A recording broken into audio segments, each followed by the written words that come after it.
Chapter 2, Gathering Lizardmen. 1. Zarasu had been riding Rororo through the marsh for half a day. The sun had climbed high into the sky, but the enemy encounter he'd been fearing hadn't occurred, and he reached his destination safely.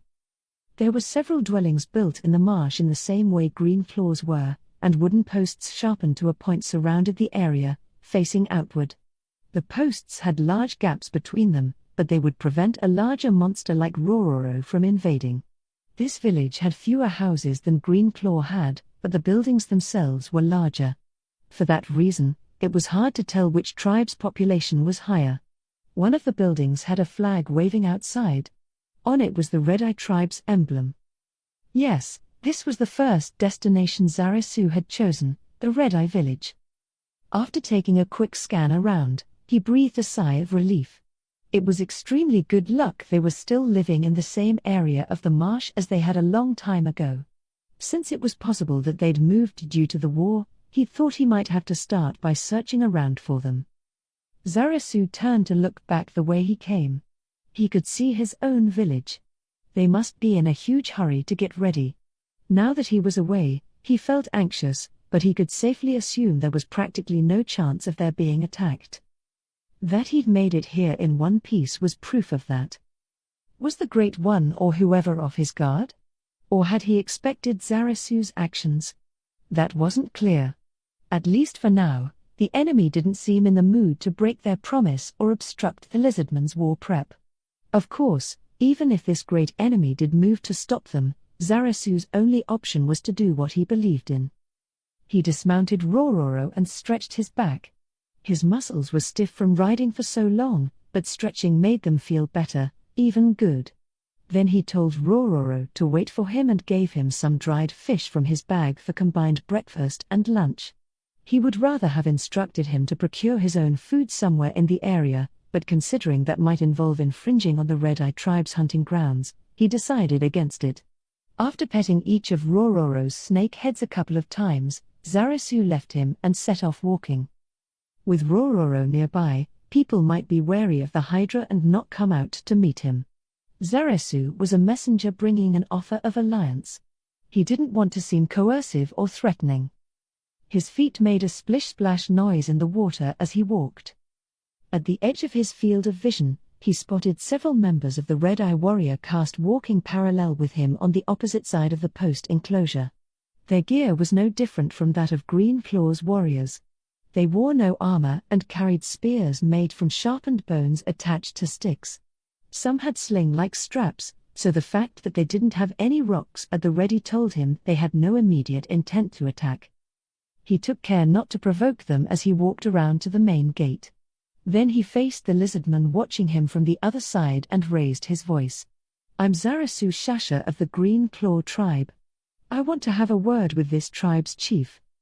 Eventually, it wasn't a terribly short amount of time, but it certainly wasn't long, an elderly lizardman with a gnarled staff and white symbols on his body appeared. 5 robust lizardmen followed behind. A priest? Zarasu stood proudly. Right now they were equal. He couldn't bow his head. Even when the priest's eyes moved to the brand on his chest, he maintained the same posture. "I'm Zarasu Shasha from the Green Claw tribe. I have something to discuss with your chief. I won't say it was good of you to come, but it seems the one who leads our tribe will see you. Follow me." The strange turn of phrase confused Zarasu for a moment. Why not chief? And they didn't even ask for proof that he was who he said he was. He didn't want to begin the conversation too clumsily and upset them. Despite feeling that something was off, he silently followed. The hut they led him to was a fine dwelling. In terms of his own tribe, it was even bigger than his brother's house. Patterns in rare dyes decorated the walls, which spoke to the high status of the one who lived there.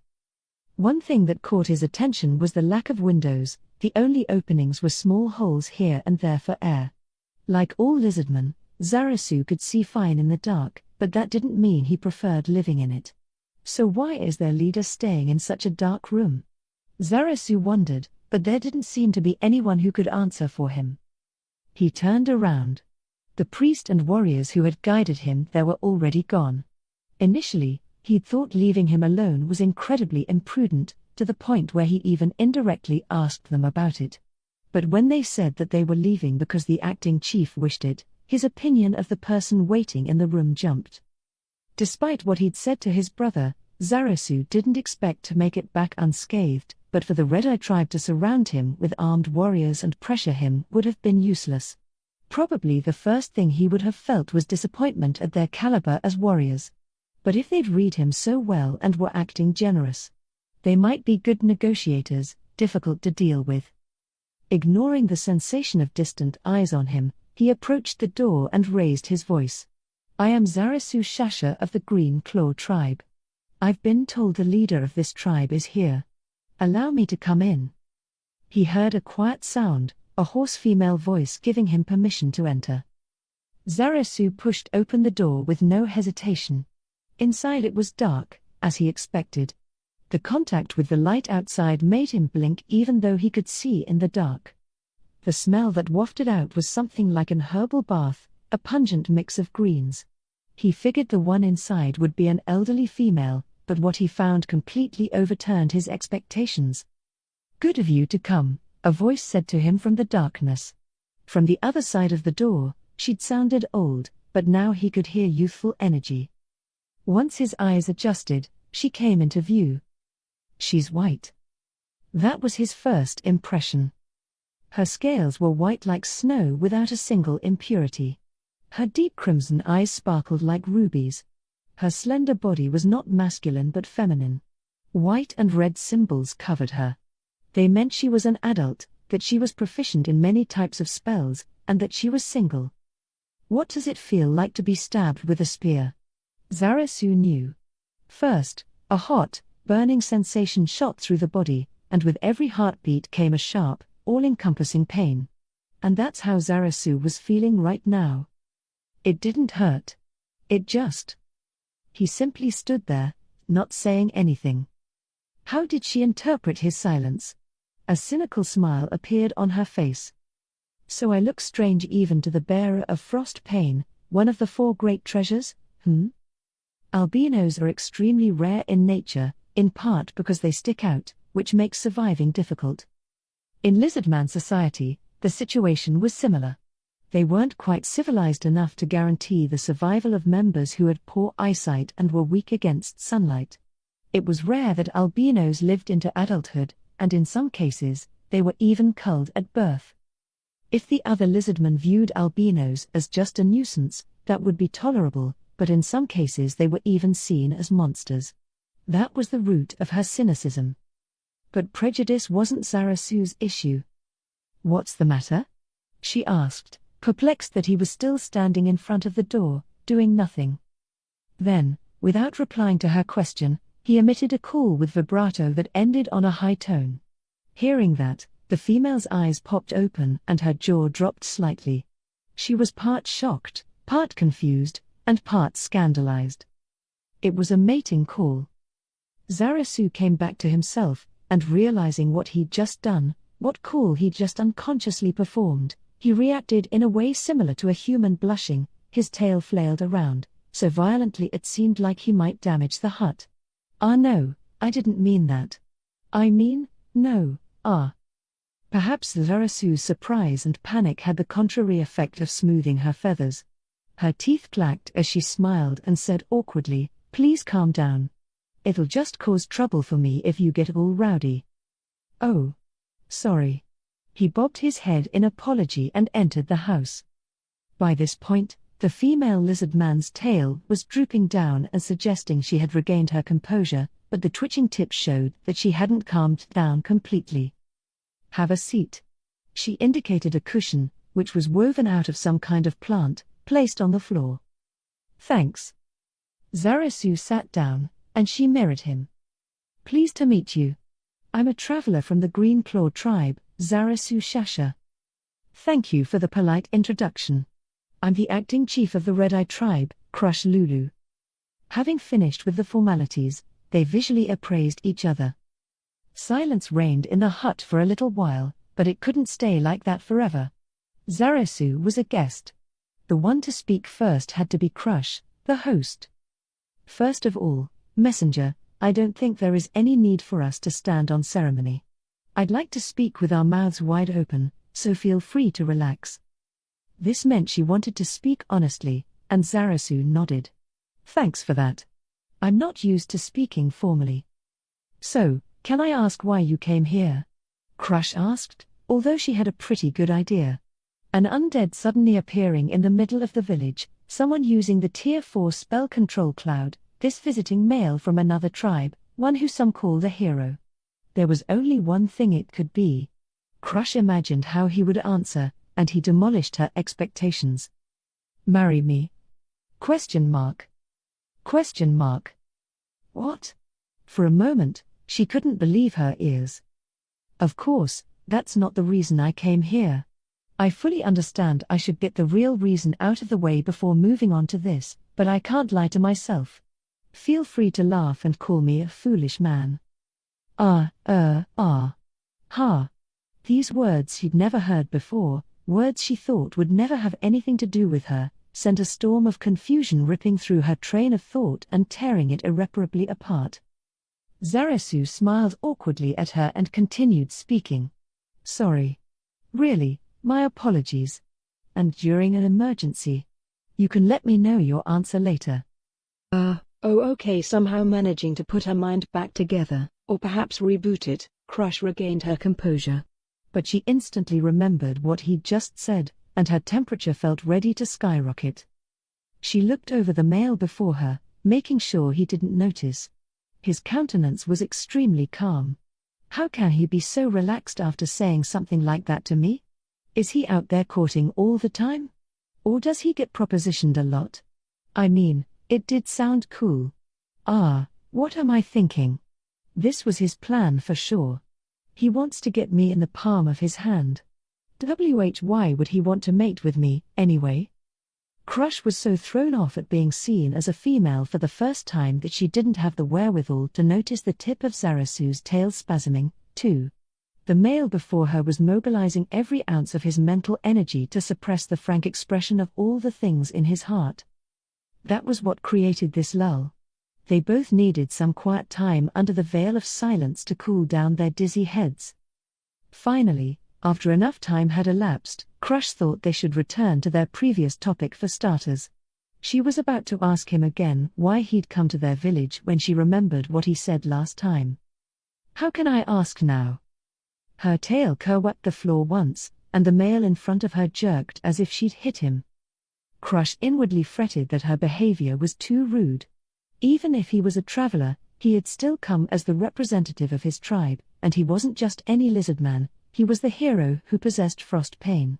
He was too important to take this attitude with. But it's your fault.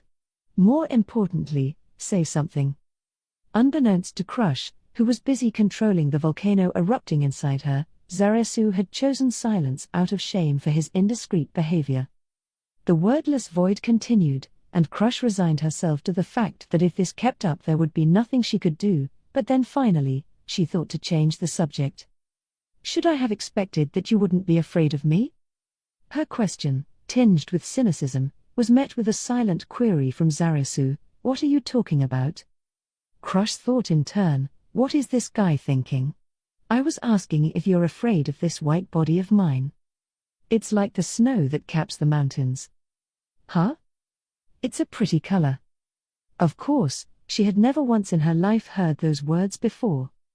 What is this guy saying? Unable to withstand her internal pressure, the lid keeping her emotions in check was blown off with enough force to send it flying.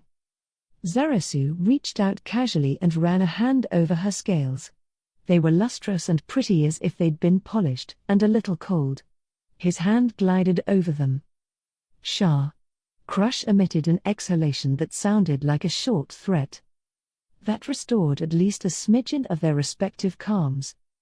They both understood what had happened, what he had done without thinking, and they were both shaken. What instinct had made him do that? Why did that happen to her?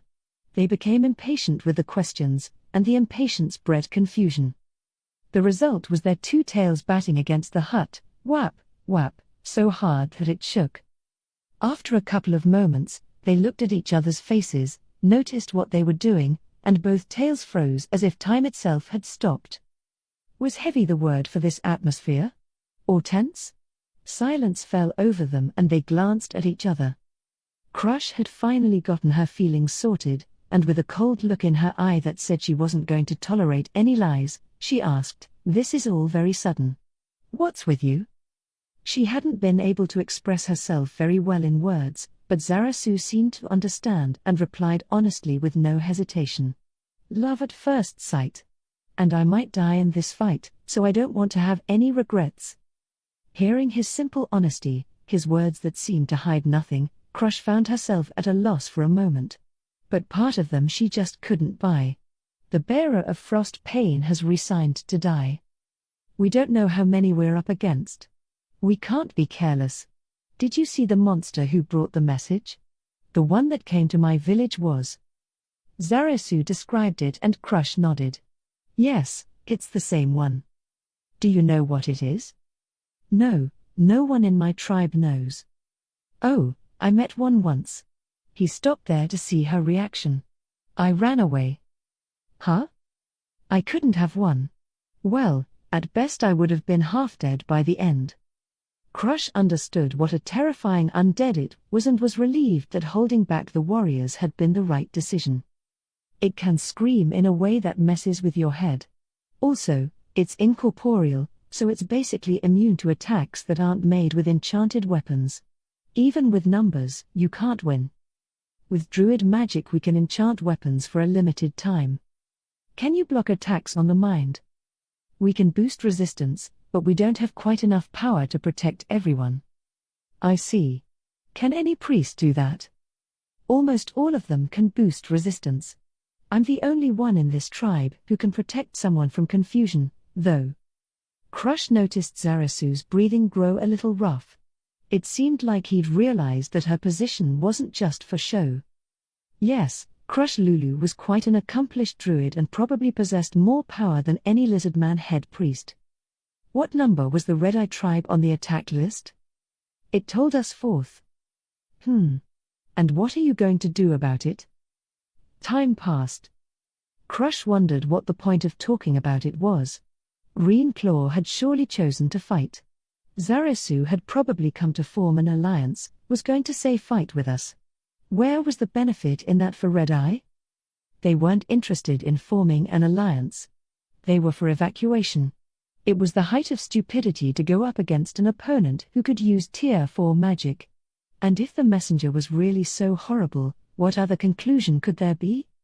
But could she bluntly say all that? As she swirled in the whirlpool of her thoughts, Zarasu smiled and said, as if he were talking to himself, "I'll go ahead and say what I really think." What's he going to say? Crush fixed her eyes on him. "What I'm worried about is what happens after the evacuation." Crush didn't seem to grasp his meaning, so he spoke matter-of-factly. "Even if we're able to move from this place we're so used to, do you really think we'll manage to have the same lifestyle somewhere else?" "No, I mean, it would be difficult. Leaving this place and creating a new habitat would require a fight for survival. They would have to win in that ecosystem's struggle for existence. The Lizardmen weren't champions of the lake or anything, and acquiring the marsh had taken years and years. There was no way their race could build a habitat in an unfamiliar place just like that. There's also a real possibility that we won't be able to gather enough food." Not understanding what he was getting at, she responded in a prickly, confused voice. "Yeah. So what would happen if all 5 tribes in this area tried to evacuate?" Then. She didn't know what to say, because she had finally figured out what Zarasu meant. Even though the lake was vast, an evacuation spot that one tribe chose was bound to look good to the others as well. What would they do if a fishing rivalry broke out when they were already fighting a new struggle for existence? That could get ugly. It could end up like the war. "But you can't mean fighting when we're not sure we can win isn't any." "No, it's not. I'm counting on reducing the number of mouths across all tribes." "That's your reason?" That was why he wanted to form an army and fight, even if they lost, just to decrease the population of Lizardmen. The idea that those besides the warriors, hunters, and priests fighting for their survival could die was extreme, but she could understand it.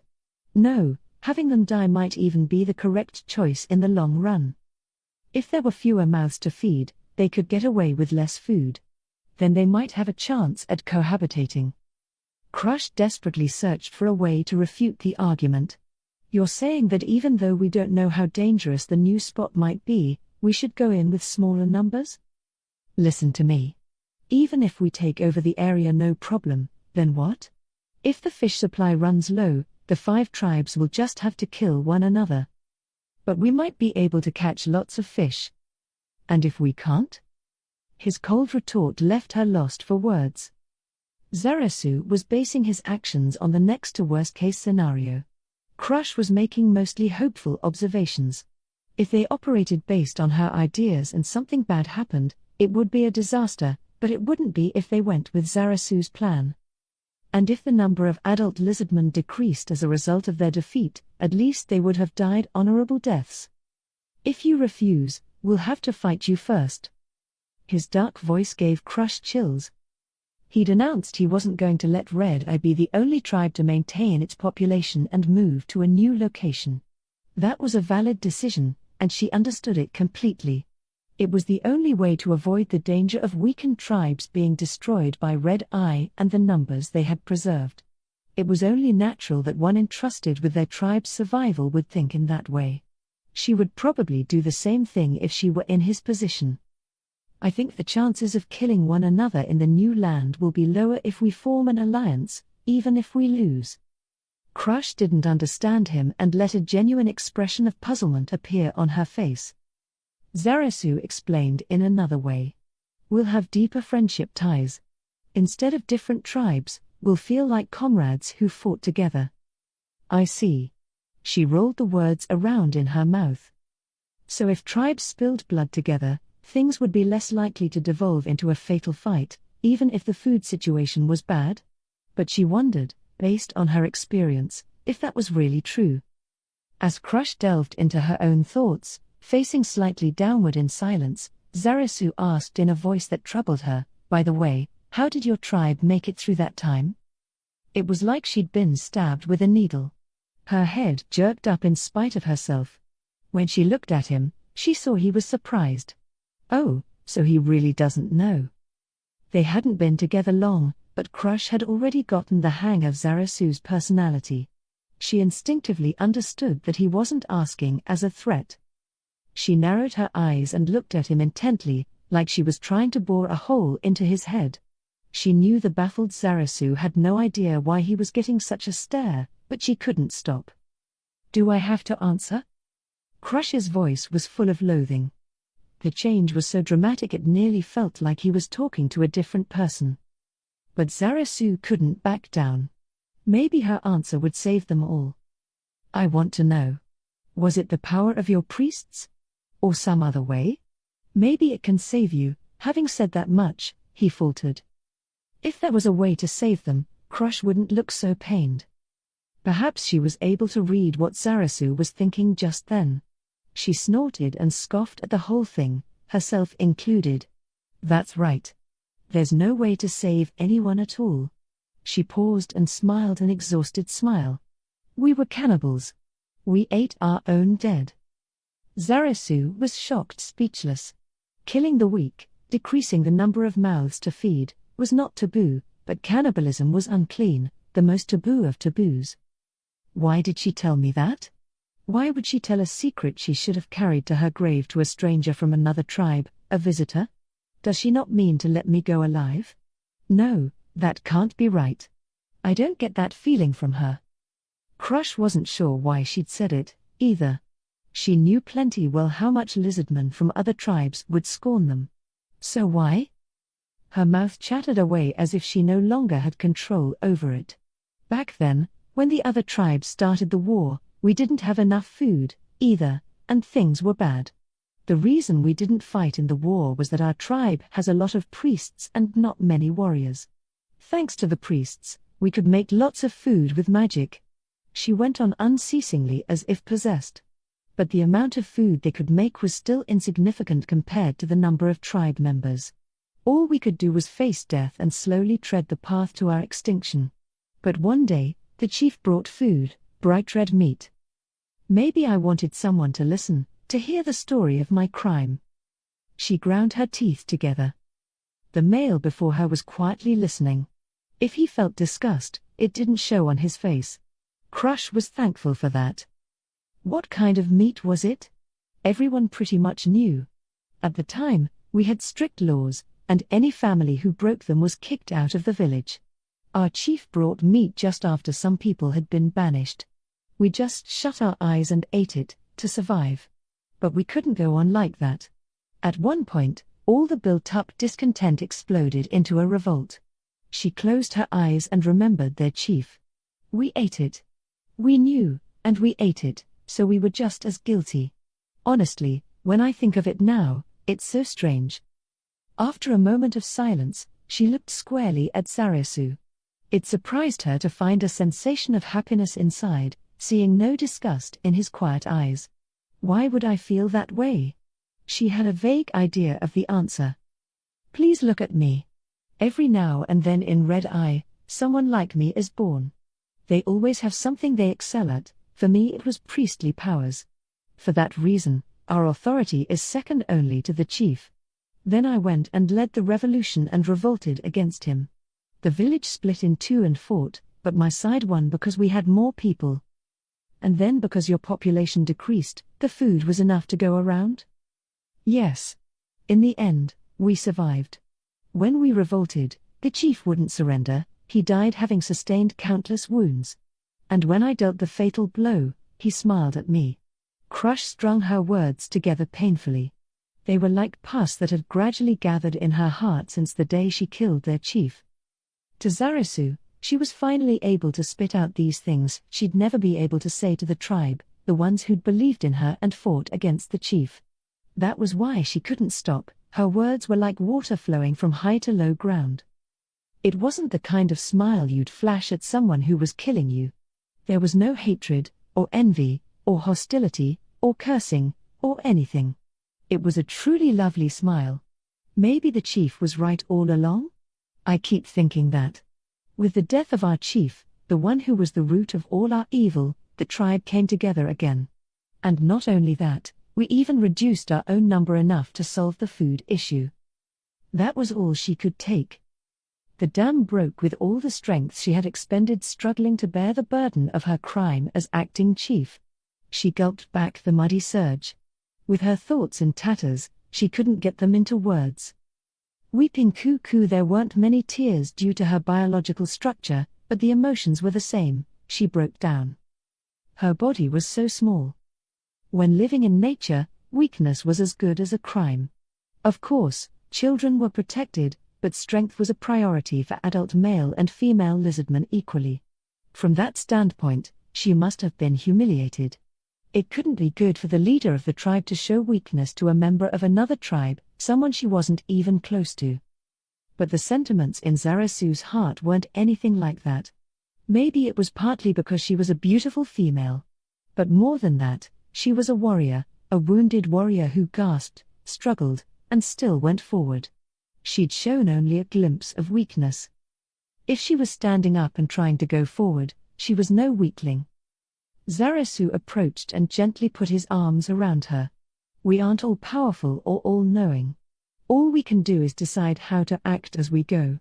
I might have done the same thing in your position. I'm not trying to cheer you up. Are there any correct answers in this world? We just keep going forward, full of pain and regret, with scars on the bottoms of our feet. All you can do is go forward, that's what I think. They could feel each other's body heat and hear the beating of their hearts faintly. The two pulses gradually matched rhythms and created the illusion they were one. It was a strange feeling. Zarasu felt a warmth he had never experienced in all his life as a lizardman.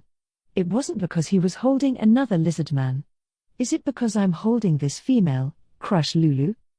A little time went by, and then Crush lifted herself off Zarasu's chest.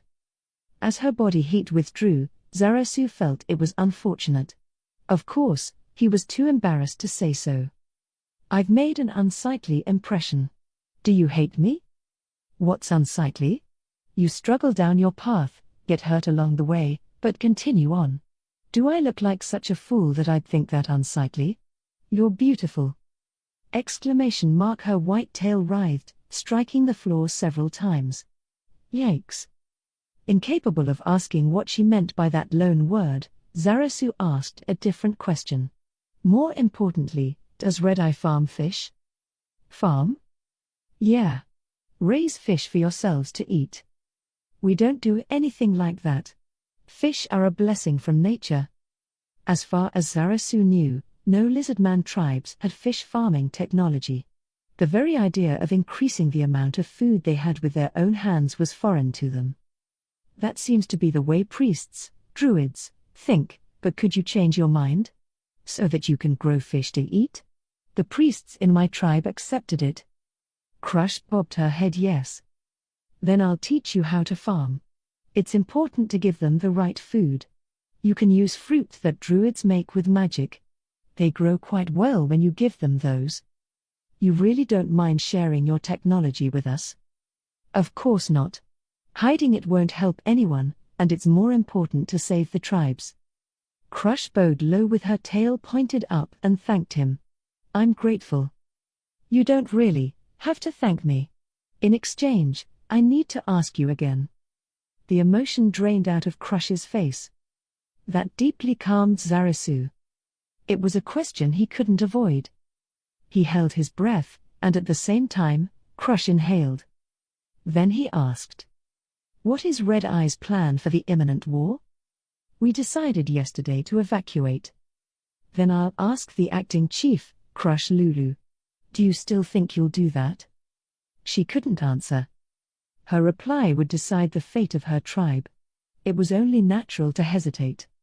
But Zarasu could do nothing besides put on a troubled smile. "It's your decision. The reason your chief smiled at you in the end must have been because he was entrusting the tribe's future to you. Now's the time to carry out that mission. I've said everything I can say. All that's left is for you to decide." Crush's eyes rolled, casting her gaze around the room. She wasn't trying to escape or looking for help. She was just trying to arrive at the correct answer within herself. No matter what her conclusion, Zarasu would accept it. "As the acting chief, let me ask you. How many are you going to allow to evacuate?" "We're planning to have each tribe evacuate 10 warriors, 20 hunters, 3 priests, 70 males, 100 females, and a few children." "And the others?" "Depending on the circumstances, we may just have them die." Crush said nothing and merely looked up into empty space. Then she murmured, "I see. So I want to know your decision, Acting Chief Crush Lulu." Crush considered all kinds of plans. Killing Zarasu was one option, of course. Personally, she didn't want to do that, but as acting chief, she felt differently. "I could kill him, and then the whole village could escape." She rejected that idea. It was a very dangerous gamble. In the first place, they didn't even have any proof that he had come alone. So how about promising him to fight and then running away? This could also be problematic. They ran the risk of his changing plans and opponents to cull the population by fighting with the Red Eye. His real goal was decreasing the number of mouths to feed. In that case, it didn't matter who they fought. In the end, if she said she wouldn't form an alliance, he'd probably take that answer home and come back with an army to destroy the Red Eye. However, maybe Zarasu hadn't noticed, but there was one hole in his plan. Even so, if they didn't go with him, they wouldn't be able to avoid the food problem. Crush smiled knowingly. There had been no way out of this conversation from the beginning, from the point she'd heard what he'd had to say, from the time the Green Claw tribe started their plan to form an alliance. There was only one way for the Red Eye to survive: join the alliance and fight with them. Zarasu surely knew that, too. So the reason he was waiting for her answer must have been because he wanted to make sure the commanding Lizardman was worth allying with. And that they would commit. But if those words came out of her mouth, many lives would be lost. And let me say one thing. We're not fighting to die, we're fighting to win. I may have said some things that made you anxious, but if we beat the enemy, We'll be laughing about it later. So please don't misunderstand that point. Crush nodded that she understood. He is a really nice male, she thought as she gave her decision. We of the Red-Eye tribe will cooperate with you, so our chief's smile won't be meaningless and so as many Red-Eye members as possible can survive. She bowed deeply and stretched her tail straight up. I thank you. He slowly bowed and lifted his tail, his actions said more than words could express. Early in the morning, Zarasu stood in front of Rororo and gazed at the gate of the Red-Eye village. He yawned a huge cooer in spite of himself. He had participated as an observer in the Red-Eyes meeting until late the previous night, so he was a bit tired, but there wasn't much time left. He had to get to another tribe today. Fighting back sleep unsuccessfully, he yawned again, even bigger than before. He had the feeling that he would be able to sleep on Rororo even if his balance wasn't that great. He gazed at the rising sun, it seemed almost yellow, and then looked back to the gate and started. Something strange was coming out of it. It was a clump of grass. Weeds were growing here and there out of a tunic sewn with many loose strips of fabric and strings. If one laid it sideways in the marsh, from a distance it would have looked like a patch of grass. Ah, I've seen a monster like this somewhere before. Zarasu remembered something he'd seen on his travels. Behind him Rororo let out a low warning call. Of course, he knew who it was. There was no mistaking her with her white tail peeking out a bit. He watched the tail sway cheerfully and calmed Rororo down as the clump of grass came over to him. Morning. Yeah, good morning. It seems you had no trouble getting the tribe on board? He looked at the Red-Eye dwellings. The village was in a frenzy first thing in the morning, and Lizardman ran busily to and fro. Crush stood next to him, facing the same direction, and answered, yes, no trouble. We should be ready to leave for the Razor-Tail tribe today, and the evacuees should be ready soon, too. According to information the priests received via magic, Razor-Tail had been sentenced to annihilation first. Timing-wise, it was fortunate that it hadn't been Dragon Tusk. So why did you come out here, Crush? It's simple, Zarasu. But before that, tell me what you're planning to do now. After the meeting that lasted from evening into the early morning, it seemed natural to call each other by name. They'd gotten closer, so they could speak more at ease. I'm going to go to another tribe, Dragon Tusk. Strength is everything to them, right? Supposedly they have the most powerful military of all the tribes. Yeah, that's right. We've never had dealings with them before, so I have to go prepared. Everything he'd ever heard about them was wrapped in mystery, so going at all was extremely dangerous. And the fact that they had taken in the survivors from the two tribes who lost the war made it even more dangerous. From the perspective of those survivors, Zarasu, who had fought in the war, was without a doubt a hateful enemy. Still, for the upcoming fight, Dragon Tusk was the tribe whose cooperation he needed the most. I see. Then I should definitely go with you. What? Is that weird? The clump of grass rustled. He couldn't see her face, so he wasn't sure what she meant. I dunno if it's weird, but it's dangerous. Is there anywhere that isn't dangerous right now?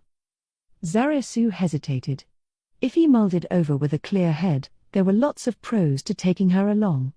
But as a male, he didn't like the idea of taking his crush into certain peril. I'm not thinking clearly. The grass hid her from view, but it seemed like she laughed a little bit. I have a different question. What's with the get-up? It doesn't look good on me. Looking good or not isn't the issue.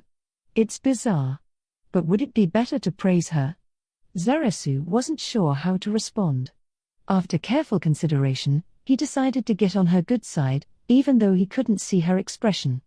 I guess it looks good. Yeah, right, she snapped.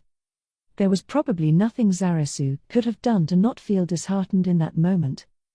I just can't take the sunlight, so I usually wear this when I go out. I see.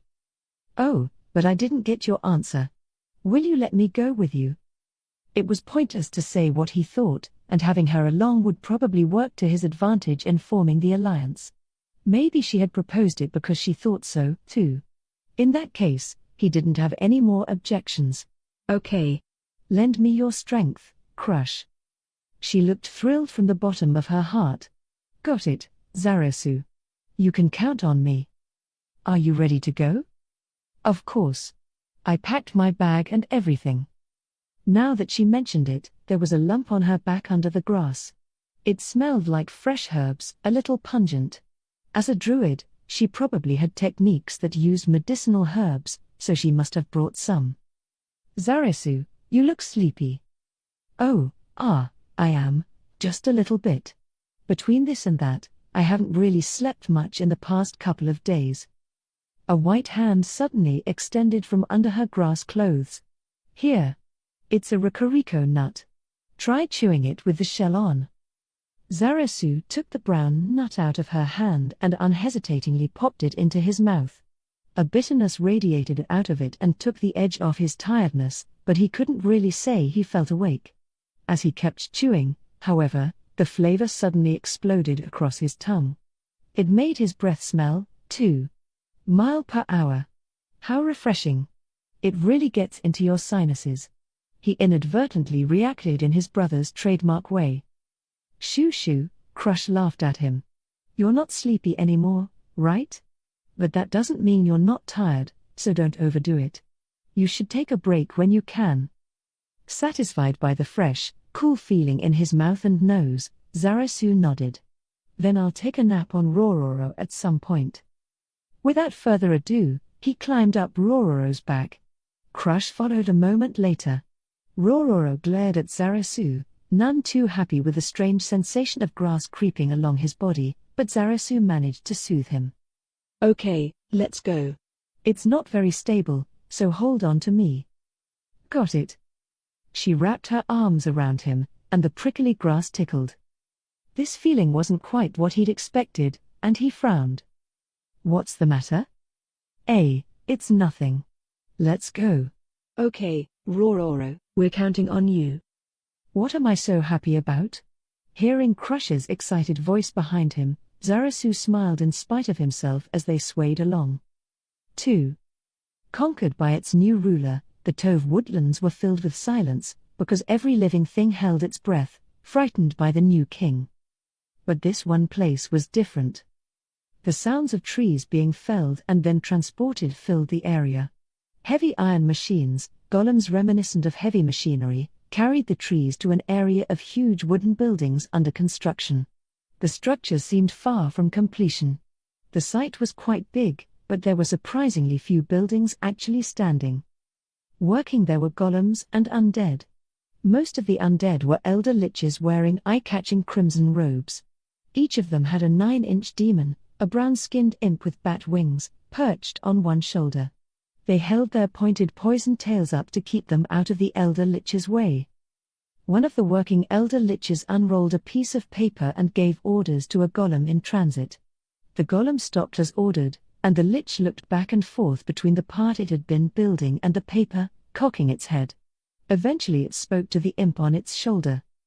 After listening to what the elder lich had to say, the imp expressed its understanding and flapped up into the sky. Its movements weren't very elegant, but it soared into the air and scanned the site with its goggling eyes. Soon it found the person it was looking for and immediately glided down to meet her. It was one of the great tomb of Nazaric's guardians of the 6th level, Orabella Fiora. She was one of the new rulers of this forest. The dark elf girl was using a rolled-up piece of paper in lieu of a megaphone to project her voice. The imp flapped down before her and bowed, and she asked in a familiar way, "Aha. Which team are you from?" "Mistress Aura, I'm C3. A C, huh? Okay. Is there some kind of problem again?" All the workers in this place had letters from A to E, and each team had their own job and location. Aura recalled that Cs were working on the warehouses. Their construction was second furthest along among the different buildings. "There's an issue with the thickness of the wood being used for construction, so if you could spare a moment." The imp stopped short because a voice started coming from the iron band around Aura's wrist. "It's time." It was the ditzy voice of a cheerful girl, and when Aura heard it, her expression broke. Her ears drooped, and her face flushed with awkward embarrassment. Okay, understood, Lady Bubbling Teapot. She responded energetically to the band on her wrist. It's lunchtime. Let's call it good for this morning. There were almost no monsters working there that required food. Actually, Aura was wearing a ring of sustenance, so she didn't need to eat, drink, or sleep, either. But her master had kindly told her, make sure you take a proper break. So sorry, I'm going on break. Could you come back in an hour? Understood. Then please excuse me. The imp bowed and then noisily took off. After watching the imp fly back toward the warehouses, Aura stretched her shoulders and looked once again at the band on her wrist, and grinned ear to ear. It had been a reward from her master for a job well done. Of course, as a guardian created by the supreme beings, it was only natural to work for them, for her master, and it would be wrong to charge for her service. It was a matter of course. But she just couldn't refuse when he offered this. I wanna hear Lady Bubbling Teapot talk more. She gently stroked the band. Her caresses may have been even gentler than the ones she gave the magical beasts she controlled. All the voices the item used came from the supreme being who created Aura. Even just hearing it tell her the time sent joy coursing through her entire body. When she heard her little brother, Mare, got a ring of Ainz Ooal Gown, she'd been a little jealous, but now, she honestly thought she had gotten the better gift. Her ears sagged, and she polished the band a bit giddily. She nodded in satisfaction as it sparkled in the sunlight. Then she frowned, puzzled. I wonder why Lord Ainz limited the ways I can use it. He'd given her several orders, such as don't set an alarm at 7:21 and then 1919. Maybe I should ask. I can't do that. Noticing the numbers on the band, she rushed off. She ran to a maid. The 41 maids who worked in the Great Tomb of Nazarick were grotesques, homunculi, but on the outside they looked like beautiful women. This one, however, was different. Her head was a dog's, and a line like a scar ran down the middle of her face, along with marks that looked like the remains of stitches. It was as if her head had been split right in half and sewn, though it seemed impossible, back together. Her name was Pestonia S. Puppydog. She was the head of Nazarick's maids and a high-level priest. As you requested, I've brought you a hamburger. On the side you have pickles and fries with the skins on. And for your beverage, cola, woof. During the brief pause before the woof, Aura had a hunch she'd forgotten her signature noise, but she didn't say anything. The drool-worthy aroma was making her too hungry. Even though her ring rendered eating unnecessary, it wasn't like she couldn't, and eating made her happy, especially something that tickled her nose with such a tasty aroma. The total effects of your meal are... I'm okay, I don't need to hear that. I didn't order it for the ability boosts. Understood, woof. Pestonia went to the food cart that was emanating delicious smells at her side. Luunch, luunch. Listening to Aura's food song, Pestonia lifted the cover of a silver tray. Ooh. Eyes glued on her meal, Aura mentioned something she remembered. A7 ground beef isn't bad, but I like a mix of beef and pork better. I wonder if you can make 3 patty burgers of that. I'll tell the chef, woof. Great, thanks. Aura grabbed the tray and walked off with a smile on her face. 3. A clump of plants peeked around Zarasu's shoulder as he watched the Dragon Tusk village rise in front of them. It went without saying that it was Crush. Her hands moved, and the grass covering her head parted to reveal the face Zarasu found so beautiful. Are you really planning on riding right in? Are you trying to start a fight? No, the opposite. The Dragon Tusk tribe prioritizes strength. If I get off Rororo now, there might be trouble. I could end up in a fight before I reach the chief. Rororo is a great deterrence against that. As they proceeded, several warriors on their guard here and there throughout the village, weapons in hand, pierced them with their eyes alone. Reacting to the hostility, Rororo let out a faint, low cry. Despite the warning, Zarasu had him continue advancing. If he went any farther, there would be a fight. Once the air crackled with tension, Zarasu finally stopped Rororo and dismounted. Crush came down a moment later. The sharp gazes of several soldiers targeted the pair with palpable pressure. The sentiment wasn't simple hostility but already in the realm of killer intent. Crush, seeming a bit overwhelmed, stopped moving. She may have had advanced ability as a druid, but she rarely had to bear the brunt of an encounter as a warrior. Instead, Zarasu took a single step forward. He shielded Crush with half his body and raised his voice. "I am Zarasu Shasha, and I come on behalf of the Green Claw tribe. I want to speak with your chief." His strong voice subdued their murderous attitudes, and the Dragon Tusk warriors seemed a bit overawed, and their stances wavered. Then Crush raised her voice. "I am Crush Lulu, acting chief of the Red Eye tribe. I also came to meet with your chief." Hers was a quiet voice, but it contained the confidence and awareness of a tribal leader. She'd been inspired by the proud male's voice, and the little lady Lizardman who had been there a moment before had vanished. "I'll say it again. We came to see your chief. Where is he?" Just then the atmosphere shifted violently. It was almost as if emotions had taken on physical shape and assaulted Zarasu and Crush. Rororo's four heads immediately started writhing. He opened his jaws wide and let out threatening growls, moving his heads to intimidate.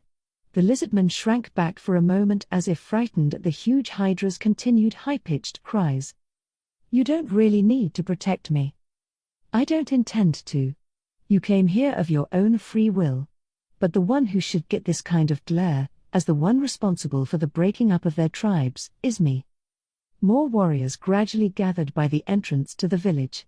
They all had magnificent physiques and faint scars in their scales. They had probably made it through some intense battles.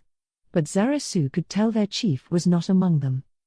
They were all mere warriors. There was no one with the dignity of his elder brother or the extraordinariness of Crush, no one with the impact of a chief. The only sound breaking the silence was Rororo's warning growls. Not a single Lizardman there relaxed their guard. Then, "Ah," Crush gasped quietly. But Zarasu didn't lose his composure when the Lizardman they were waiting for appeared. He'd sensed the immensely powerful creature walking toward them before he'd seen him. Still, he couldn't help being a little shocked when he finally came into view. To describe this Lizardman in a word: monstrous. He was huge, over 7.5 feet tall. That alone wasn't enough to make him grotesque, but there were reasons to use that expression. First, his right arm was big and thick. It was the same strange appearance that fiddler crabs, with their one large claw, had. No, his left arm wasn't skinny. His left arm was about the size of Zarasu's. His right arm was just bizarrely thick, and it wasn't puffed up due to disease or deformity, but muscle. He was missing his ring and pinky fingers on his left hand. His mouth seemed to have been sliced open with something around to the back of his head. His tail was smashed flat, less like a lizardman's and more like an alligator's. But more eye-catching than anything else was the brand on his chest. The design was different from Zarasu's, but its meaning was the same: he was a traveler. He took a close look at Zarasu and Crush, and there came a sound like pieces of dry wood bumping together. The grotesque Lizardman's sharp teeth rubbed against one another. Apparently he was laughing. "So you made it, huh, bearer of frost pain?" His deep, heavy voice was a good fit for his odd looks. He was probably just talking normally, but he sounded daunting. "Pleased to meet you. I've come from the Green Claw tribe." The Lizardman waved a hand, as if to say, "Not necessary, not necessary. How about just your names?" "Zarasu Shasha. And this is Crush Lulu." "Is that a plant monster? Well, you did bring a Hydra, so it's not so strange that you'd have another pet monster." "No." Crush began taking off her clothes, but the massive Lizardman did his not necessary hand wave again. "Don't take that joke seriously, ya goobs!" Exclamation mark. He gave Crush a bored look as she rustled her grass and then turned to Zarasu. "So, I guess I'll ask why you're here. Before that, could I ask your name?" "Yeah, I'm the chief of the Dragon Tusk tribe, Ainz Ooal Gown. Call me Ainz Ooal," he said with a toothy grin. Zarasu had known this one was chief when he saw him, but the reality of a traveler in charge was still surprising. On the other hand, it made sense. There was no way a male like this could be just a traveler. When he appeared, the hostility from the others vanished. He was a male with that much authority, as well as military might and unifying force. You can call me Zarasu, too. So, Zunbel. I imagine that a strange monster showed up here lately? Yeah, the messenger from the Great One. If it came, then that makes this ease. Zunbel lifted a hand to pause Zarasu mid-sentence. I have an idea what you're going to say, but we only trust the strong. Take up your sword. The split mouth of this huge lizard man, Zunbel Gugu, chief of the Dragon Tusk tribe, bared his sharp teeth good-humoredly. What? Crush was the only one to gasp in surprise. The warriors in the area and Zarasu appeared to approve. How straightforward. Chief of the Dragon Tusk. That's a clear, concise judgment with no time wasting. And you're a brilliant messenger. I guess I should have expected that, since you have frost pain, though. The strongest gets selected as chief. For a lizardman, this was utterly natural. But for issues that impact the continuation of the tribe, is that okay? Shouldn't many people consult one another and discuss things from different angles before deciding? Crush thought these things, and then found such logic mysterious. Everyone looking on, both males and females, agreed with their chief's decision. Until recently she would have said, that's the way I make decisions, too. So why am I doubting it now? Where had that doubt come from? Am I under some kind of magic attack? That couldn't be. She was fairly confident she wouldn't lose to any lizard man on the marsh with her magic skills. That pride told her that it wasn't any mystical art. Crush moved her eyes to look at the two males. Zarasu and Zunbel. Next to each other they looked like a child and an adult. Of course, as a caster, she knew physique wouldn't decide everything, but seeing this much of a gap between them made her heart shriek, I hate this. I hate this? I hate the idea of them, no, him, fighting? She reached out within herself to try and understand this peculiar feeling that had come up in her heart. Why am I so against it? Why don't I want them to fight? There was one answer. She didn't even have to think about it. She smiled faintly, a little awkwardly, and with a bit of a sneer. You just have to admit it, Crush.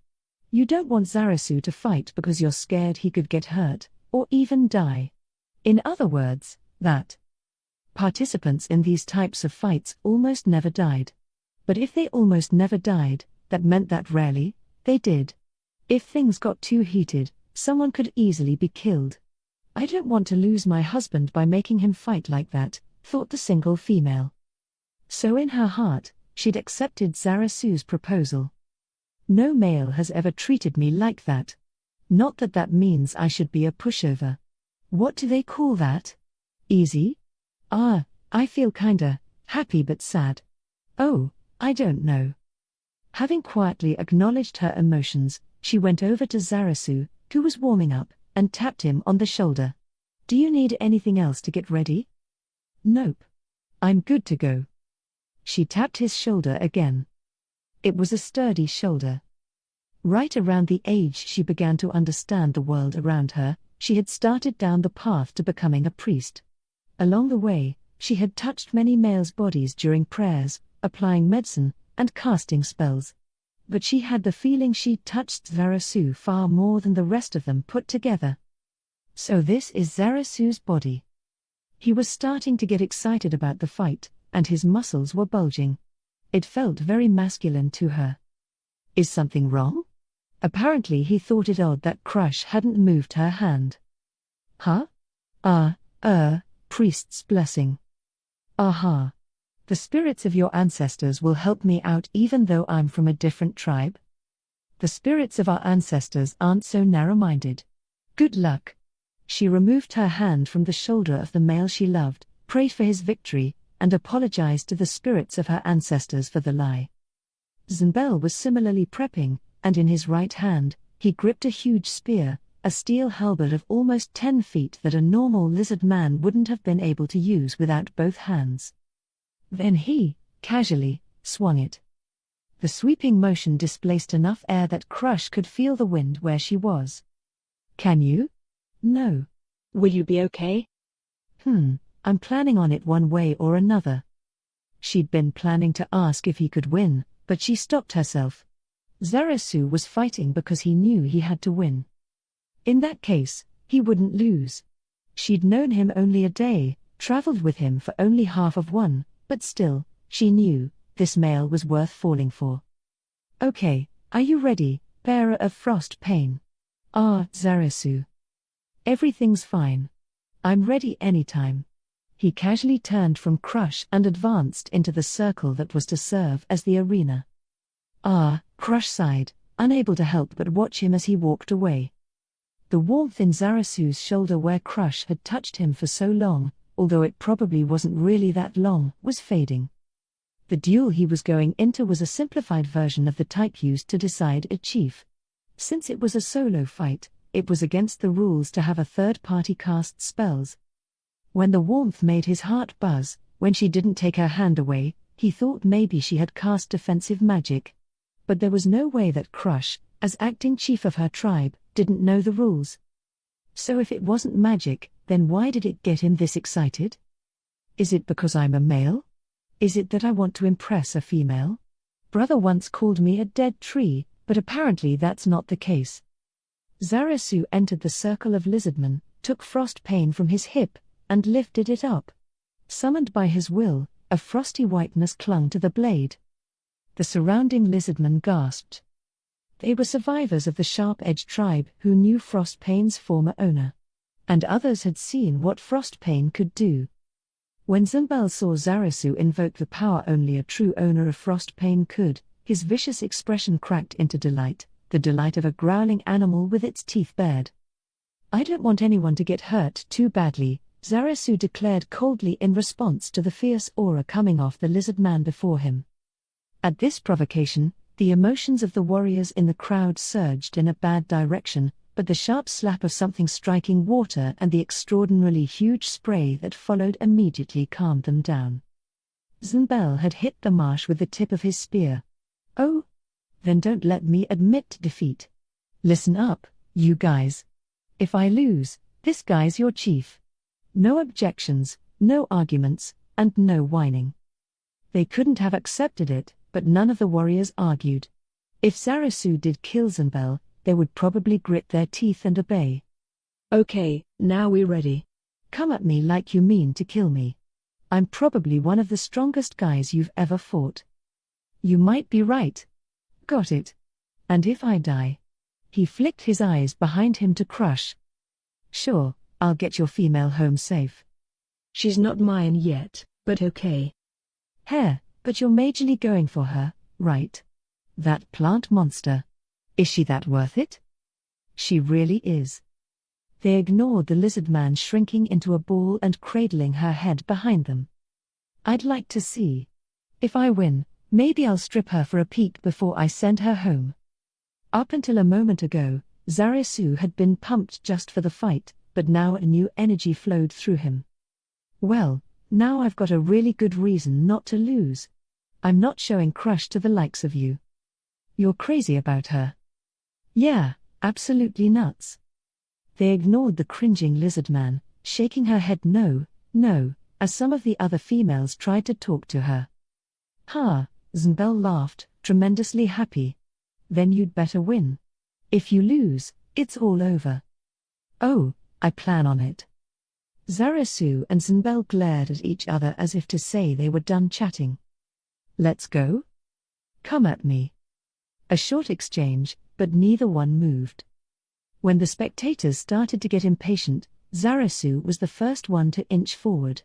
Despite the fact that they were in a wetter part of the marsh, he made no noise. Zumbel just waited for him, immobile. The moment Zarasu got within a certain distance, a roar whooshed by in front of him, and he jumped back. It was Zumbel's spear. There was no technique, he just swung it around. Still, that was what made him so ferocious. Zarasu prepared to charge, and Zynbel held his spear at the ready. He was swinging that huge thing around with just his right arm. With a motion like a whirlwind, he was back in his stance immediately after. Zarasu wondered something. To test it out, he moved back into range, and the power of a violent gale swiped at him. He met the shaft with frost pain, and a tremendous shock went through his arm, and his body left the ground. Zynbel had sent a grown Lizardman flying with the strength of just one arm. That arm was truly beyond the realm of common sense. The air buzzed with excitement. Witnessing the overwhelming muscular strength of their chief, the warriors roared. Zarasu retreated, splish-splash, using his tail to keep balance. Shaking out his numb hand, he narrowed his eyes slightly. What the heck? He stared, guard up, at the giant in front of him. Seriously, though, what? He's so weak. He was tremendously fast. Zarasu would get knocked back if he took blows with his sword. But that was it. Zarasu wasn't scared. Zynbel was just swinging his spear around like a kid with a stick, no real technique. The problem was whether this was really all. With that arm, he seemed like he would have a more precise way to move. Is he not fighting seriously to get me to be careless? Zarasu sensed that was not the case. He was on guard against the unknown, reconsidering his strategy, when Zynbel, who hadn't taken a single step, asked him with a grin, "What's wrong? Can't get frost pain to work?" That jovial expression was probably meant as provocation.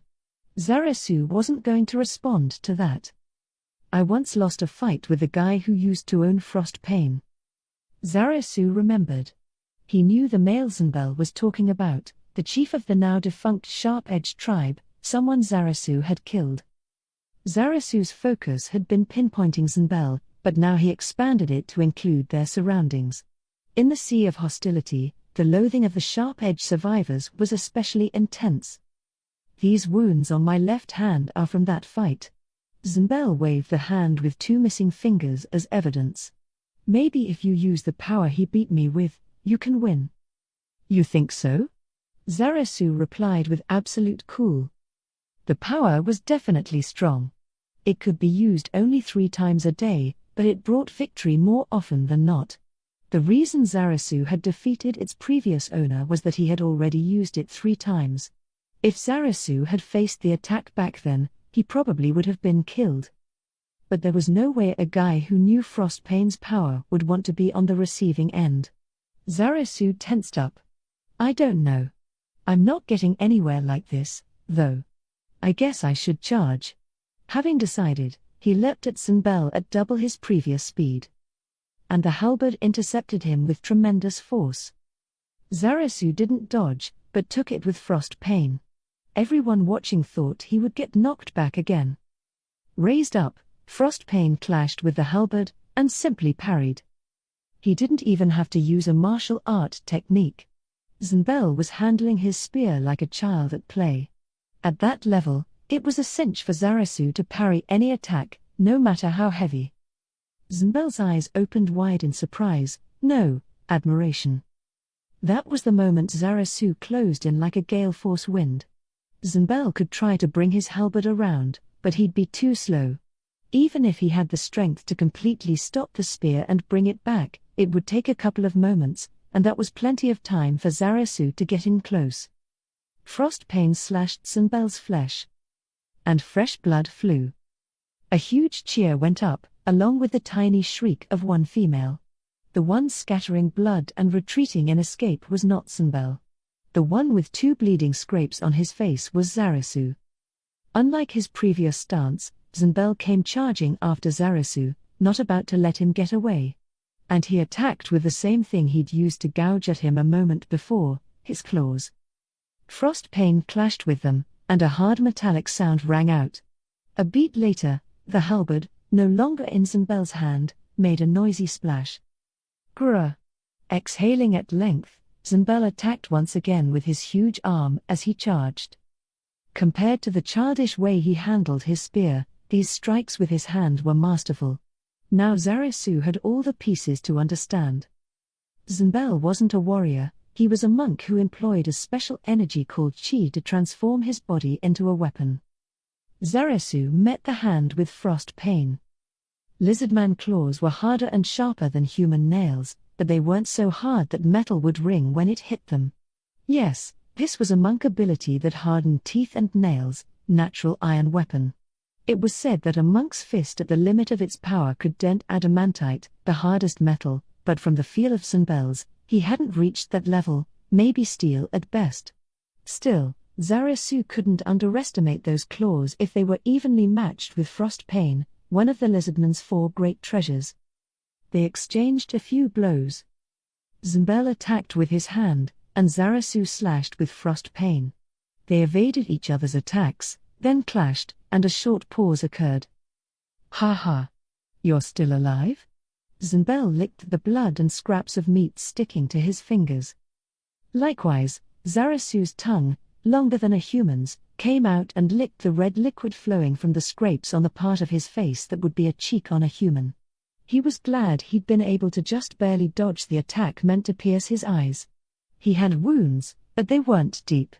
He still had plenty of fight left in him. While Zarasu thanked the spirits of his ancestors, and I guess crushes might have helped, too, Zunbel complained. "You know, Wu, if you don't use that move and I beat you, it'll feel like you were going easy on me." He balled up his fists and bumped them together a few times in front of his chest.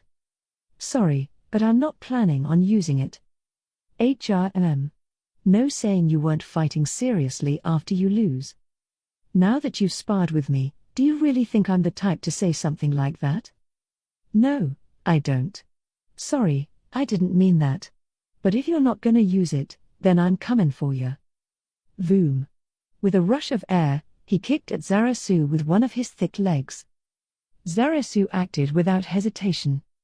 He dodged the foot and immediately slashed with frost pain, but the sword was repelled with a metallic sound. His eyes widened in admiration. If a barehanded attack was blocked with a sword, the attacker would get injured. That was logic. But when a monk used chi, they altered common sense. This was iron skin, a special power that made flesh hard as steel whenever anything came in contact with it by surrounding the body with chi. Like with natural iron weapon, a trained user could fortify himself. Zunbel repelled the magical sword. That spoke to how much training he'd done as a monk. But Zarasu was sure of his victory. There wasn't such a huge gap in their combat skills. Zunbel had just been at a disadvantage since the beginning. There was an overwhelming amount of attack types: kicking, tail whipping, punching, clawing. Each of the physical attacks Zunbel unleashed was fast and heavy. Faced with that, it seemed, sure enough, like Zarasu had quit attacking and reached his limit just defending. Chain after chain of hits. If Zarasu hadn't been able to block all the weighty, destructive blows, he would have been done for. The surrounding Lizardman onlookers cheered, confident their chief would win with his continuous attacks.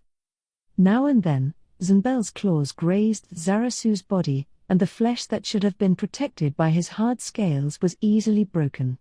Blood beaded and flowed. These were definitely not minor wounds, and he had so many they were impossible to count. Zarasu's life was like a candle in the wind. It would be no surprise if he surrendered at any moment. The Lizardmen had smiles on their faces, delighted at their champion's victory. But the chief himself felt differently. Each time one of his strikes was repelled, he felt victory slipping further away, and he couldn't completely suppress his anxiety. Frostpane's blade was enchanted so that it could deal additional chill damage when it sliced into an opponent. As a secondary effect, it had the power to send some chill damage over to an opponent when weapons clashed. In other words, just his hand and the sword bumping together caused him to be weakened slightly. His hands and feet were numb, and little by little, his movements were slowing down. Crap. I lost so quickly last time that I didn't realize it had this power. It wasn't just that one move. Makes sense for one of the 4 great treasures. It was precisely because Zarasu understood these effects that he had chosen to fight defensively, or to put it another way, he chose to fight in a way he was certain to deal damage. This was also why he wasn't evading Zunbel's attacks. He had chosen the cautious path to victory. That prudence made him Zynbel's greatest enemy. When Zarasu leapt at him, Zynbel unleashed a special move. From the moment the green-clawed tribesman blocked it, Zynbel's chances looked pretty low. He felt he was attacking an impregnable fortress on his own. Ah, shit. I can't get him, but still. I was waiting for this time to come. For so long. A male Zynbel had once fought flickered through his mind. He hadn't been as strong back then. He'd kept training in order to beat him someday. When he heard his adversary had been killed, frustration and regret overcame his heart, but he still didn't rest. It was all for this day. As chief of his tribe, he couldn't just abandon everything and go off to battle. That was why he hadn't been able to hide his joy when he heard the owner of Frostpain had showed up in the village. It wasn't right to end a fight he'd anticipated so much this simply. He punched, he kicked. He gradually lost feeling in his hands and feet, and his chi couldn't reach. Even then, he didn't stop. He's strong. Even stronger than the one back then. He figured this male must have ceaselessly trained just like he had. So their initial gap just never closed. Of course, he could make the excuse that he had lost due to frost pain, but he didn't want to say anything that pathetic. That's right. That's the owner of Frostpain for you. The strongest Lizardman male. He didn't stop attacking, but at the same time, with the clear-headed part of his brain, he praised Zarasu for blocking his kicks with Frostpain. Get wounded, bleed, get wounded again. Keeping a close eye on the fierce back and forth, Crush had seen with her exceptional druid abilities which direction the battle would lean in. Amazing. He must have been able to tell right from the start of the battle. She was blown away by Zarasu's exceptional warrior abilities. A cheer went up. It was for Zynbel, who seemed to be overwhelming Zarasu with his repeated attacks. The surrounding lizardman didn't notice, but the movements of his arms and legs were growing gradually slower. Zarasu was strong. Crush could say that with confidence. Most lizardmen fought by putting pressure on their opponents with their robust physical abilities, while Zarasu, and Zynbel, fought with technique. And Zarasu had Frostpain to back up his skills. For that reason, the current gap between them was, in large part, Frostpain. But she could also sense, as the obvious truth, that that wasn't everything. Would an average warrior be able to give Zynbel a run for his money like this with Frostpain? The answer was no. Zynbel wasn't such a simple opponent as that. The weapon was powerful, but being able to draw out its abilities completely made Zarasu a first-rate warrior. His greatest talent was how quickly he could read his opponent. The reason he had been able to dodge the blow when Zynbel had abandoned his spear was that he had been carefully reading him. He had foreseen that Zynbel had a trump card, that the spear was a bluff. The knowledge of the fish preserves, his combat technique, how much had he gained on that journey that he branded himself to go on? Before she knew it, Crush had stopped questioning Zarasu's victory. She just watched his profile, not with worry but with something else buzzing in her chest. He's one amazing male. The duel was so impressive that time flew by for everyone watching. The combatants themselves, though, felt differently. Their labored breathing was an unmistakable sign that the physical and mental toll went beyond just the time they spent. That Zarasu didn't lose his will to fight despite bleeding from wounds all over his body was commendable in its bravery. There had never been someone who lasted so long in a fight against their chief. That's how the surrounding lizardmen felt. His victory imminent, or so almost everyone thought, Zynbel wordlessly broke his stance. They were sure he would proclaim himself the winner, and as they held their breaths in anticipation, Zynbel raised his voice, and did the exact opposite. I lose. Their chief's victory should have been right there. So why was he proclaiming his loss? The only one to foresee the result, Crush, bustled into the circle. Are you all right? Zarasu sighed heavily, dropping the sword he'd been clutching, and answered in a voice oozing with exhaustion. Well, none of these wounds will kill me. I don't think there'll be a problem for the upcoming fight, either. I'll cast some healing magic on you. Crush sighed and adjusted her grass clothes with a rustle to reveal her face. Zarasu felt a gradual embrace around him, not the hot pain of the wounds carved into his body from a moment ago but a pleasant warmth. Giving in to the feeling of health flowing into him, he turned to face the huge lizardman he'd just challenged in that life-or-death battle.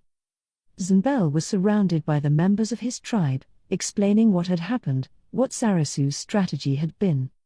Crush announced after 2 casts that she was done healing him. "I guess that's it," and Zarasu looked down at his body. There was still coagulated blood sticking to him, but his wounds were completely healed. When he moved, there was a strange lingering, pulling feeling, but it didn't seem like any cuts would reopen. "Thanks." "You're welcome," Crush giggled. It exposed her beautiful pearly fangs. "You're so pretty." "What?" Her tail jerked and slapped the water. Then neither of them said anything. Crush was silent because she was wondering how this male could say stuff like that with a straight face. She wasn't used to being complimented, so to her, he said too many things that were bad for her heart. Meanwhile, Zarasu didn't understand why Crush had clammed up. The worry he might have said or done something wrong crossed his mind. Honestly, he'd thought females would never have anything to do with his life, so he didn't know how to act. It may not have seemed like it, but he was doing the best he could as well. Hey, you're gonna make me jealous, damn it." They both turned to look at the owner of the voice, Zunbel. Their perfectly synchronized movements made him falter momentarily. White one, you're not gonna heal me, too?" He acted normal after seeing her white albino face. But she remembered her impression when she'd seen him for the first time and understood. "I guess that makes sense." Yes, but are you sure it's okay? "Your tribe's priests won't get to do it, then." "Yeah, it's fine. More importantly, it kinda really hurts. It's like I'm frozen solid. Can you hurry it up?" "Only 'cause you said to. Tell your priests that." Okay, I forced you. "Please." Crush sighed and started casting healing magic. And suddenly Zarasu, although he couldn't be sure, felt like the number of hostile gazes decreased. And, though only a few, some even turned friendly. "Okay, all done." She'd cast more times on Zunbel than she had on Zarasu. His wounds didn't look that bad, but apparently they'd been deep. So you're more talented than our priests." "Thanks. But I don't know if I should." "No, thanks." "Okay, both our wounds are healed up, so I guess this is sudden, but do you mind if we jump right into business?" "Yeah. Let's hear what you have to say," is what I was going to lead with, but... Zunbel paused with a grin. "Alcohol." Both Zarasu and Crush were nonplussed, like they didn't understand what he'd just said to them. Gotta have tough discussions over drinks. You get me? Negotiations went better once the parties knew who was stronger. Zarasu could understand risking their lives to figure that out. That was the Lizardman way of life. But he couldn't understand a drinking party. The Green Claw tribe didn't have that custom. What was the point of fighting a life-or-death battle if this was what came next? "No, I don't." Zarasu, tormented by exhaustion, gave a quiet, raw answer with a discouraged look on his face. Immediately afterward, a surge of regret swept over him. "We haven't even formed the alliance yet, and I just reacted to this tribe's chief like a little kid." Crush was giving him a strange look, too. Zarasu had no relationship experience, so he had no way to know that Crush's reaction was one of curiosity and tenderness at having discovered another side of the object of her affection. "If we drink, we won't be able to think straight." "That's no good," Zarasu hurriedly restated, but Zunbel didn't seem to be bothered. Hey. You're a traveler, right? Anyone around here looking for knowledge would go to the dwarves, am I right?" "No, I didn't do that. I visited the people of the forest." "Oh. Then remember this, friends become best friends by drinking together. That's a lesson from the dwarves. We don't have much time, but we have to speak frankly, right, Zarasu Shasha?" "I see. Understood, Zunbel Gugu." "Okay, then. We're gonna drink tonight. Bring it out. Let's get this party started. In a nearly 6.5-foot bonfire stand, set on dry land, crimson flames blazed so high that they seemed to reach for the night sky itself. That giant red light kept the darkness away. Placed front and center next to the bonfire stand was a pot over 3 feet high with a mouth over 2.5 feet in diameter. The stink of fermentation coming from it drifted on the breeze. Dozens of lizardmen took turns ladling liquid out of the pot, but no matter how many times they scooped, the alcohol showed no signs of running out. This was, like Zarasu's frost pane, one of the lizardman's 4 great treasures, the giant wine pot. It produced a limitless amount of alcohol, but the flavor was not so great. To a human who knew even a little bit about alcohol, it would be frown-inducing, but for the lizardman, this was high-grade stuff. That was why the drinkers kept coming. A little ways removed from the vessel was an extremely quiet area, and it took only a glance to see why. Several drunk lizardmen lay face down on the ground. They collapsed there and not budged an inch. This was the disposal area for totally wasted lizardmen. Crush, having taken off her clothes, was walking through the area, keeping her eyes on the ground, watching out for the tails of the lizardmen lying around. Her footsteps were steady, and she didn't seem drunk, but it was impossible to say she wasn't drunk at all. Her tail, just her tail, was cheerfully twisting around with a mind of its own. It curled up and stretched, pointed up and drooped. It was hyper like a little kid. In reality, it felt like a fresh breeze was blowing through Crush's heart. It may have been partially the alcohol, but that wasn't all. The freedom helped. It was her first time ever walking among a large group of people with her albino body exposed.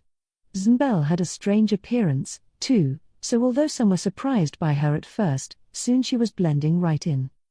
She carried food in both hands as she walked, feeling her heart sing. She walked toward where Zarasu and Zmbel were sitting cross-legged on the ground drinking together. They were using shells of a fruit similar to coconuts as cups. The liquid filling them to the brim was clear, but that fermented smell hung thickly in the air. Between them was a large plate of raw fish to snack on. Zmbel grinned at Crush as she walked over. "Hey, plant monster. Are you ever gonna stop calling me that?" She'd already taken off the outfit, but no matter how many times she protested, he would probably tease her forever. Crush decided not to put up a futile resistance. "So did you finish talking?" Zarasu and Zmbel nodded to each other. "Pretty much." They'd wanted to talk alone, so they'd asked Crush to leave. Their bluntness about it had left her no choice, so she went to get food, but really, she had wanted to participate in the conversation. If it was about the upcoming war, she was involved, too. She wanted to hear a summary, even if they didn't tell her anything awkward, but instead, just male stuff. Zmbel indifferently cut off that possibility. Her offense showed plainly on her face, but since she had no other choice, she changed the subject. "So what are you going to do? Are you going to join the Alliance and fight with us?" "Huh? Yeah, of course we're gonna fight. We were gonna fight even if you guys didn't show up." He emitted a sound like pieces of dry wood bumping together. "Wow. You're awfully war crazy, huh? Don't compliment me, I'll blush." Paying no attention to Crush's disgust, he nonchalantly asked her for a favor. "Oh, right, plant monster. You gotta convince Zarasu. I told him a zillion times he should be chief, but he won't listen." Zarasu twisted his expression into a dead tired wince. He looked so exhausted she could tell they'd gone over this repeatedly while she was gone. "He can't do that. He's from another tribe, and he's a TR, she was going to say traveler, but she remembered Zmbel was, too, and changed the subject. "Why did you want to go traveling?" "Huh? It was just such a shock to lose to the guy who used to own Frost Pain. I wanted to get stronger. And I wanted to find out what else was out there. That's why I became a traveler." Next to him, Zarasu's shoulders suddenly drooped. Crush remembered the stories of his travels that she'd heard on their way over. What had kept Zarasu going during his journey were his resolution, determination, and sense of mission for his tribe.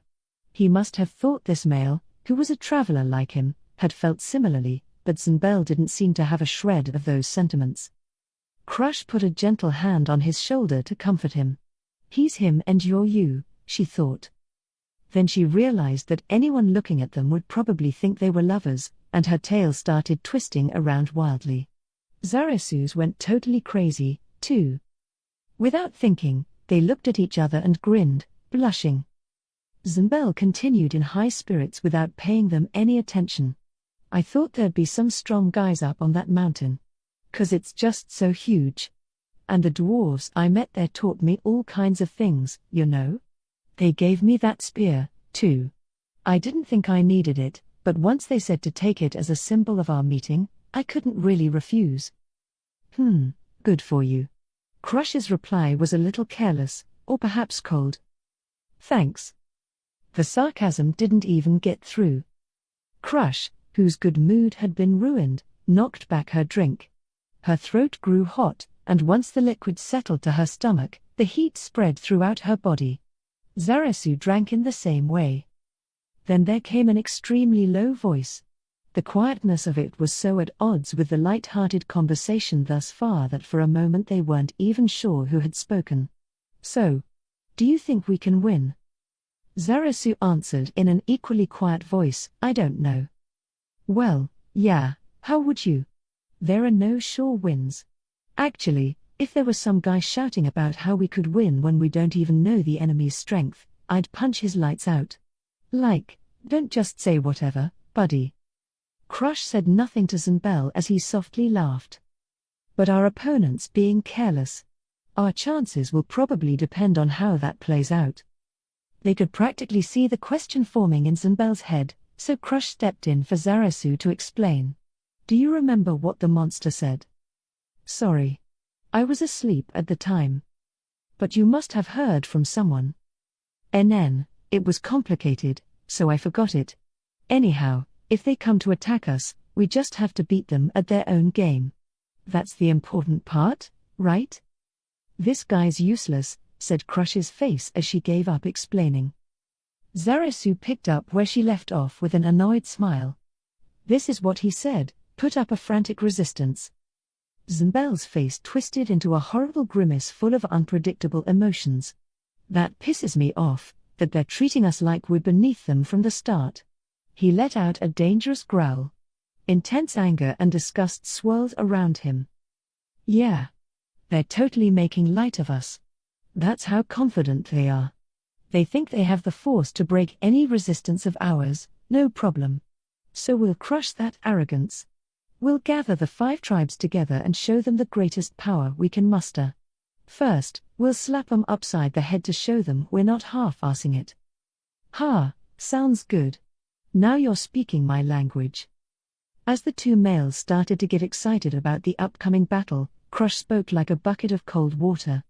I don't see that many benefits to mutilating their pride. Isn't it fine to just do enough to prove our worth? If they understand that we're worth something, maybe they'll decide not to kill us all. Whoa, you'd bow your head to these hateful bastards? Hey, Zarasu. I understand the danger of evacuating, but I'd rather be alive and in chains than dead, Crush murmured. Neither of them could refute her or mock her for having a servile nature. None of them wanted to get conquered. But there was still more of a future that way than dying in the fight. If they had a future, they still had a chance. For example, if they shared the fish farming technology, they could abandon this place and all flee. Anyone who would order someone to throw away that possibility and die wasn't fit to rule. Listen for a second. At Zarasu's quiet suggestion, everyone listened to the sounds of happy laughter on the breeze from the banquet. If they conquer us, we might not be able to throw parties like this. But maybe we could. Right? I wonder. I doubt it. Those guys seem like they want to enjoy watching us die. I doubt they'll show any mercy.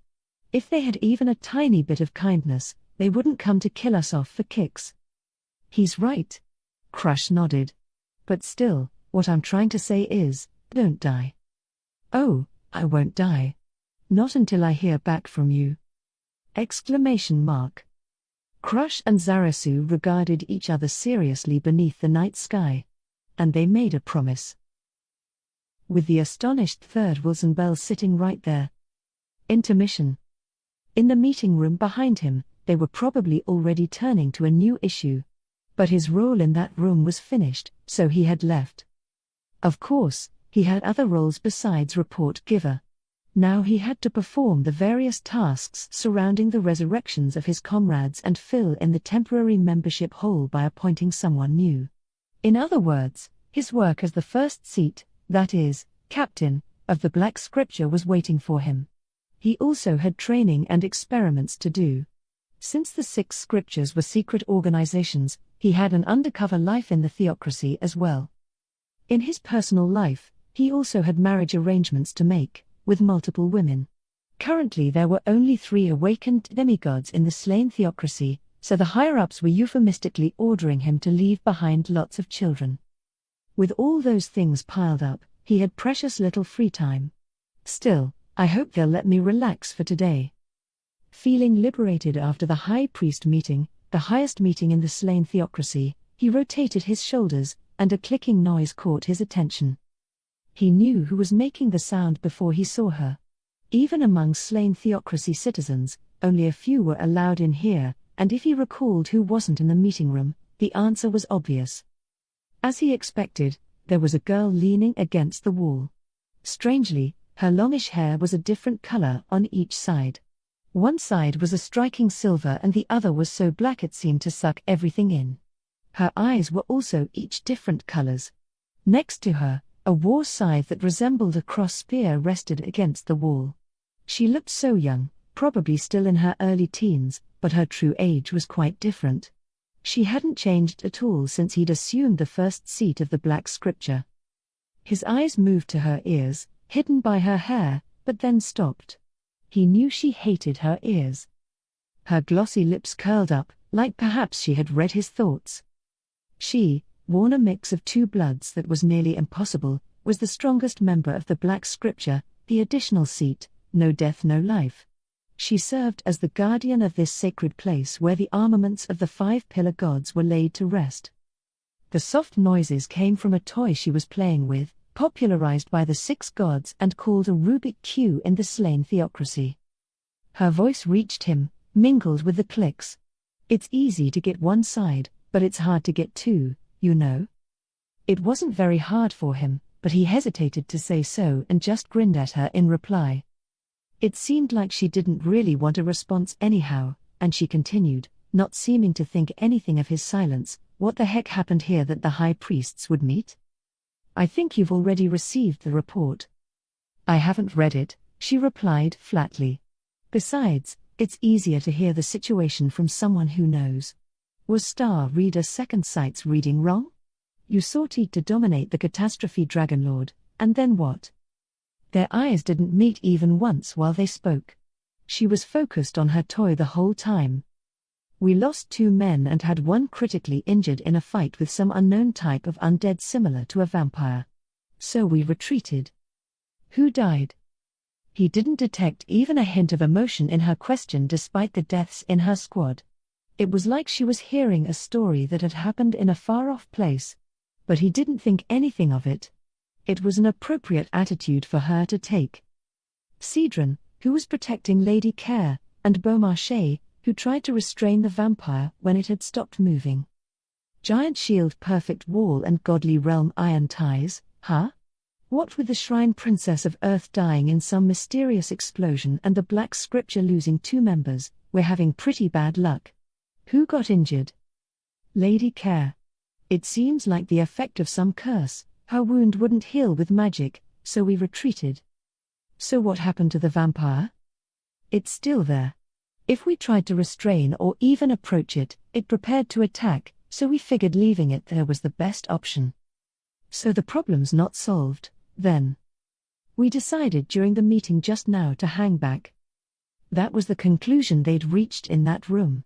Rather than risk bigger losses by messing it up, they would leave it there until they had built up their strength for combat.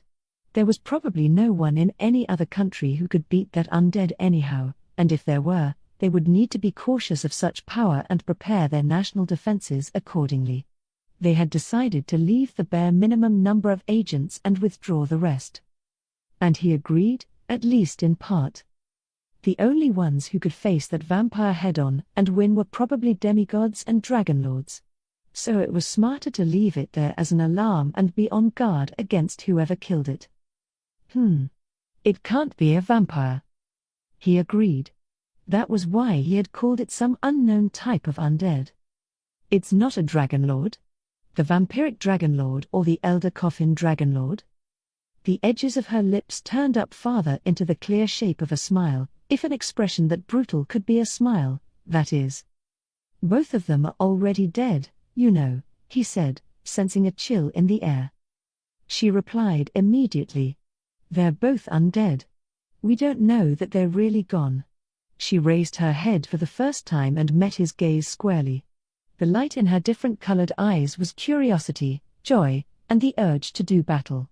Between me and the vampire, who do you think is stronger? He had anticipated this question, so he gave the response he'd prepared in advance. You. Oh. She seemed to lose interest and went back to her toy. He gave a sigh of relief in his head. That's too bad. I thought I could learn what it's like to lose.